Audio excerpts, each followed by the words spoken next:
సత్యయుగంలో దేవుడు రాక్షసులు వేరు వేరు ప్రపంచంలో ఉంటారు. దేవుడు దేవలోకంలో, రాక్షసుడు రాక్షసుల లోకంలో ఉంటాడు. అప్పుడు ఎటువంటి ప్రాబ్లం లేదు.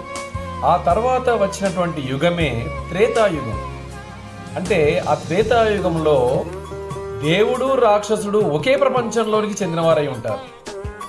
అంటే ఒక శ్రీరాముడు, ఒక రావణాసురుడు, ఇక వాళ్ళిద్దరి మధ్య జరిగినటువంటి యుద్ధం మనందరికీ తెలిసిందే.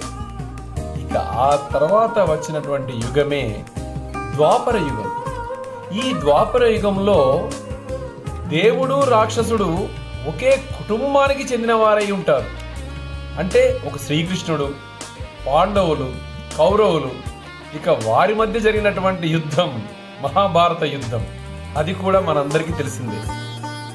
ఇక ఆ తర్వాత వచ్చేటువంటి యుగమే కలియుగం. అంటే ఇప్పుడు మనమున్నటువంటి యుగం.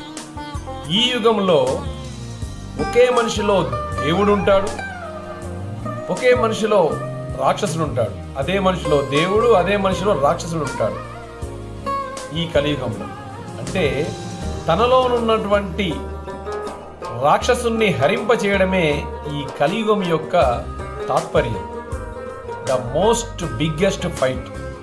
అంటే ఇతర యుగంలో ఎన్ని యుద్ధాలైనా మనకు కనిపించేవి, వినిపించేవి. కానీ ఈ కలియుగంలో యుద్ధం అనేది మనకు కనిపించదు, వినిపించదు. కానీ యుద్ధం జరుగుతూనే ఉంటుంది.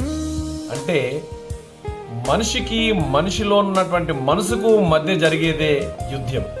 ఈ యుద్ధం every second, every day, 24 hours జరుగుతూనే ఉంటుంది.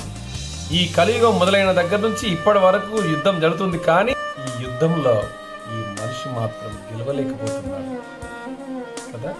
Thank you.